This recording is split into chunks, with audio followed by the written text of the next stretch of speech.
get at the core of God at his greatest, one must first get into the core of himself at his least. For no one can know God who has not known himself.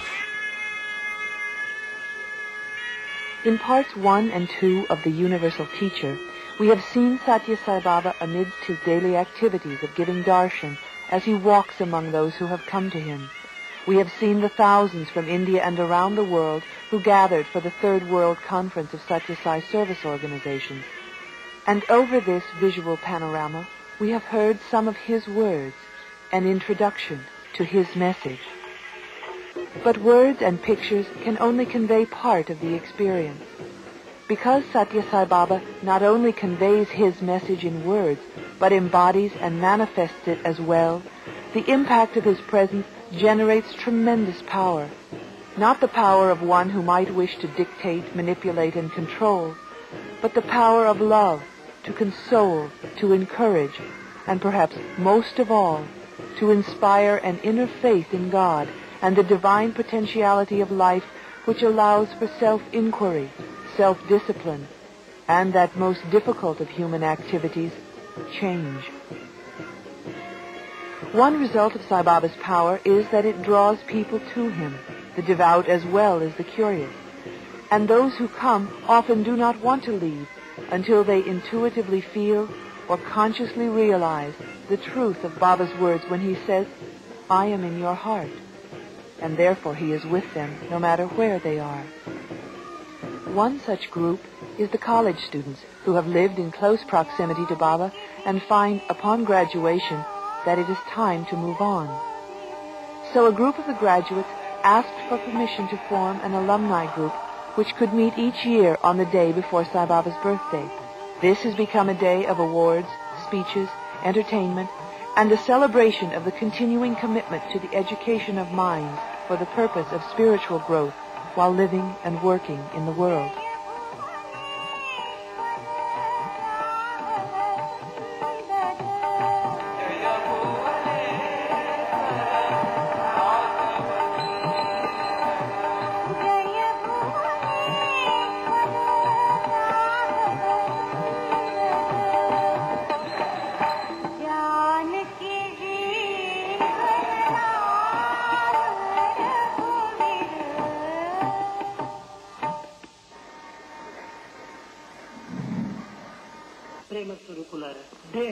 In the Bhagavad Gita, Lord Krishna explained to Arjuna the relationship between the senses, the mind, the intelligence, and the soul. The senses control the body. The mind controls the senses. The intelligence controls the mind. Being closest to the soul, the intelligence best reflects the attributes of the soul, and the influence of the soul falls directly upon the intelligence. Therefore, the intelligence functions as the presiding faculty in man. The human mind is continually engaged in the process of thinking, generating often conflicting impulses. Its fickle nature acts as an impediment to spiritual progress, and therefore it is imperative that every spiritual aspirant gain control over his mind.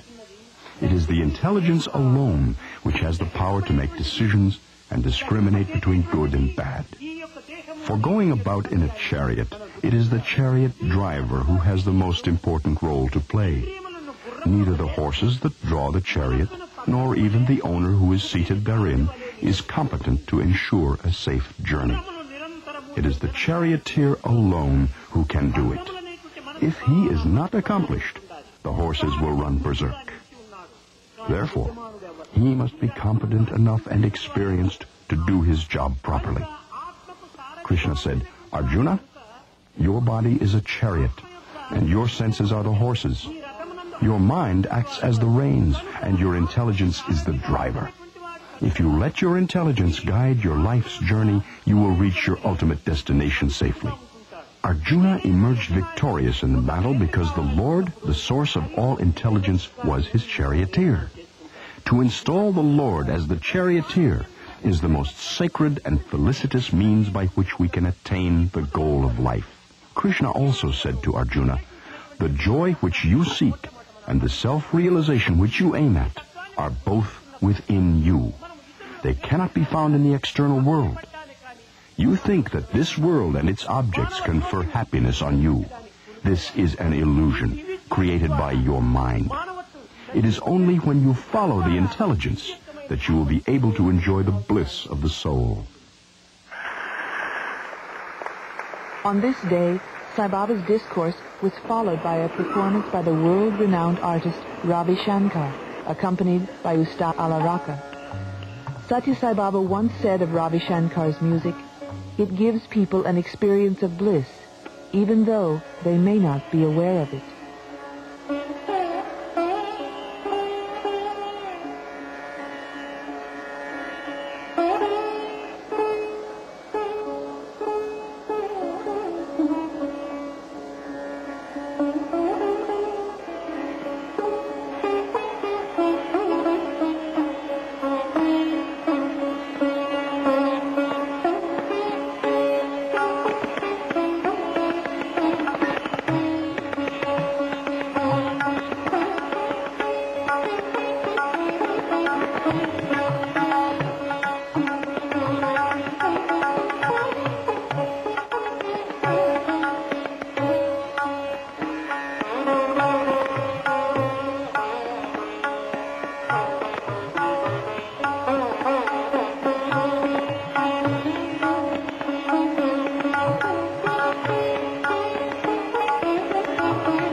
And beyond the night sky filled with the fireworks of youthful exuberance, stars look down on an earth where once again mankind is being given the chance to transcend the solemn cycles of its history.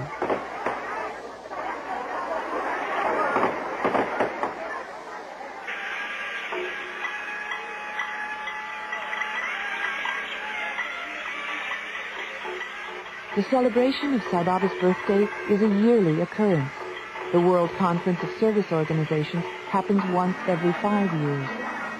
When the two coincide, as they did in 1980, the magnetic field created between Sathya Sai Baba and those who have experienced the power inherent in the practice of his teachings becomes the impetus for intensified practice of spiritual disciplines, more diligent service to those in need, and more open expressions of spiritual love. Sai Baba has expressed his own feelings about such celebrations very clearly. Do not be under the impression that my birthday is being celebrated and therefore you are coming. Such trivial thoughts can never come into me. My only desire is to share my bliss with you, to encourage you to lead lives full of bliss. I do not consider one particular date in the calendar as my birthday, for I consider the date when divinity blossoms in your heart as my birthday in you. Therefore, each of you should individually celebrate such a day as my birthday. The day when you resolve to practice my advice, to follow my directives, to translate my message into acts of service, and to engage in spiritual disciplines, that day is my birthday for you. The 23rd of November, which you now honor as the day on which I was born, is only like any other day, even if you celebrate it in a routine ritual fashion. Adore man. The adoration reaches me. Neglect man, you neglect me. Of what avail is it to worship the Lord and to suppress man, his counterpart on earth? Love for God must be manifested as love for man, and love must express itself as service. I desire to tell the units of this organization that very soon they will witness the realization of all their ideals. But when success is achieved, as a reaction, carping and denigration will also increase. When the well grows deeper, the mound beside it will grow higher. That is quite natural. Some people pay attention to the depth of the well, others watch the height of the mound. I have been telling you one truth always. Your master is your heart, where God resides. You yourself are three persons, not one. The one you think you are, the one others think you are, and the one you really are. The one you really are is God. God is in you, with you, above you, around you, behind you. Differences in name and form are but temporary and external. In reality, all of you are divine.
On his birthday, Sathya Sai Baba was garlanded by devotees whose devotion has expressed itself through service to the various aspects of the Sai organization. Among them were Sri Indulal Shah, convener of the World Conference,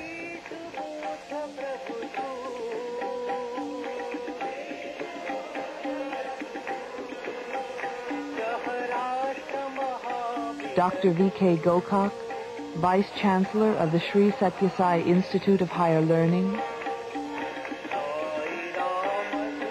Sri Sohan Lal of the Sathya Sai World Council,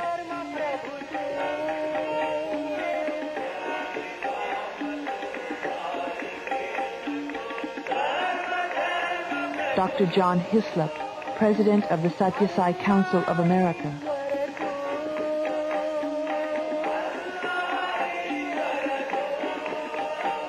Any gathering of people from around the world is a reminder of the shifting nature of ordinary human alliances. Life takes on new meaning when the earth, all forms of life upon it, and even the cosmos within which it floats, is revealed to be the manifestation of the same God, which continues to support and energize it.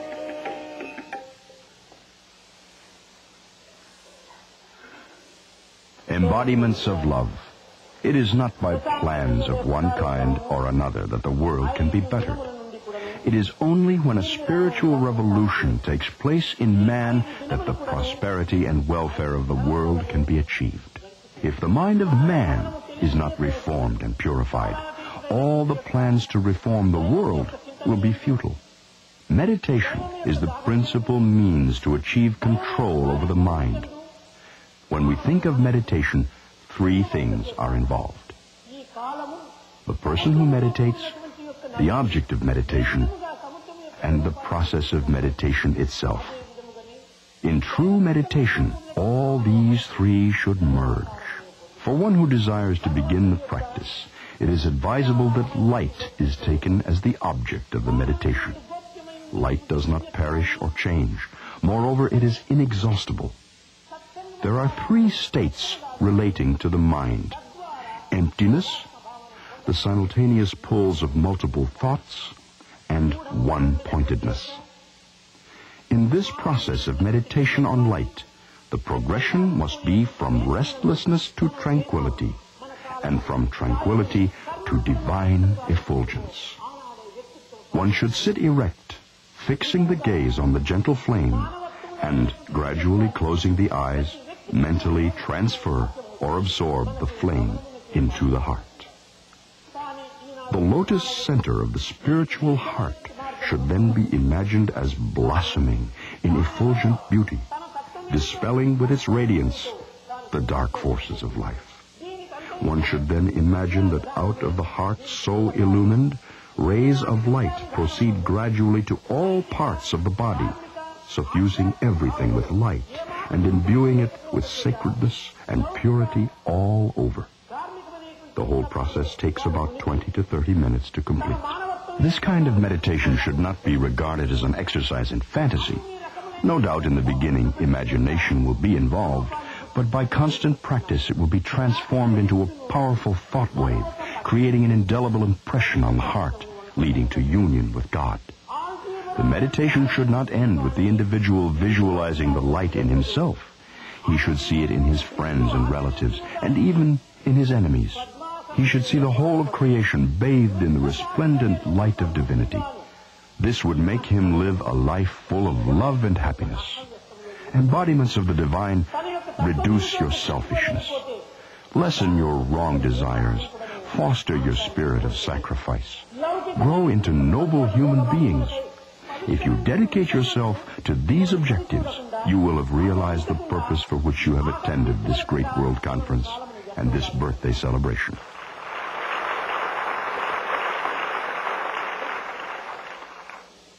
Dr. Hislop, President of the American Council, will now present a 16mm sound film under the title, The Aura of Divinity. The Council intends to present 16 copies for distribution to the various Sathya Sai organizations in the states of India. Beloved Deva, it gives us great pleasure in America to make this small gift to our Indian Sai family. On behalf of the entire foreign delegations, our heartfelt thanks for the endless hospitality that has been offered to the foreign delegates and the great kindness in the hearts of the Indian people, which has been expressed again and again to us as a group and to us individually. Thank you, India.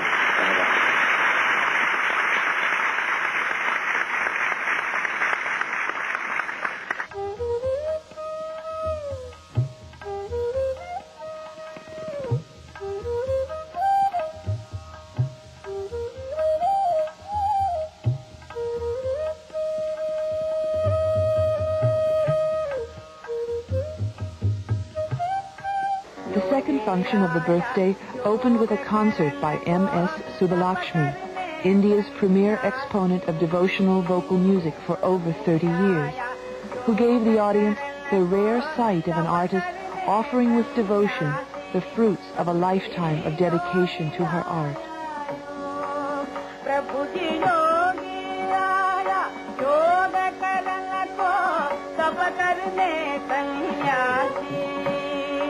Hari भजन को साधु आया हरि भजन को साधु आया हरि भजन को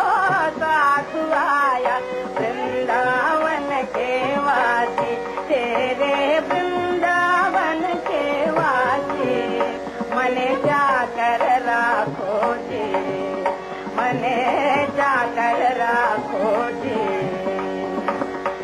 मीरा के प्रभु कहर गंभीरा हृदय धरो जी धीरा मीरा के प्रभु कहर गंभीरा हृदय धरो जी धीरा प्रभु जी मीरा के प्रभु कहर प्रभु जी Meera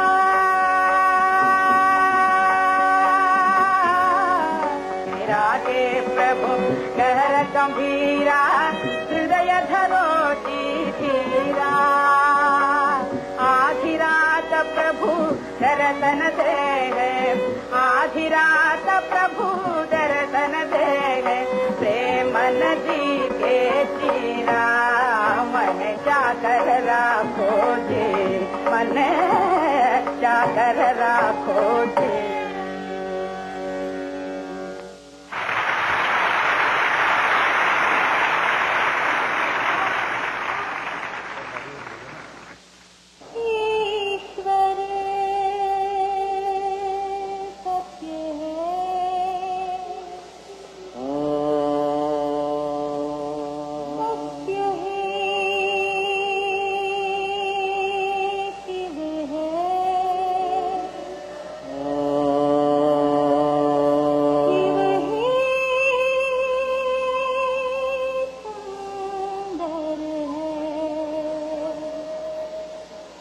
For the final event of the birthday, Sai Baba received the offerings of musicians while seated on the jhula, a custom unfamiliar to Westerners, but a ceremonial tradition in India.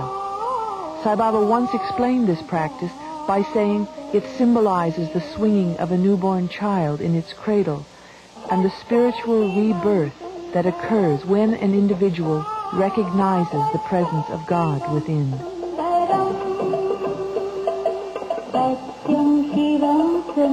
ईश्वर सत्य है सत्य ही शिव है शिव ही सुंदर है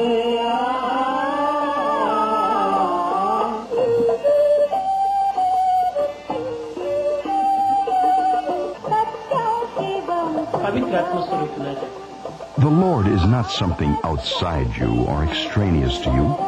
He is your own divine reality, which you can cognize in the silence of your own meditation when you shut out of your awareness the distraction of the senses, the mind, and the ego. In creation, in the objective world, no one article is like any other. No two human beings are similar in every respect, nor is the individual the same for any length of time. The infant becomes a child, an adolescent, an adult, and soon becomes middle-aged and then old. In one single day, the individual is changed into a wakeful person, a dreamer, and a sleeper. So mankind must seek refuge in the changeless, universal soul, from which all variety emerges and into which it merges. The world is as much God as heaven is. There are no two distinct entities or categories called material and spiritual. All distinctions are apparent, not real. The scriptures of different creeds, the Bible, the Quran, the Upanishads, the Zend-Avesta, appear different, but their aim is the same: to establish the brotherhood of man and the fatherhood of God as the basis for the peace of mankind.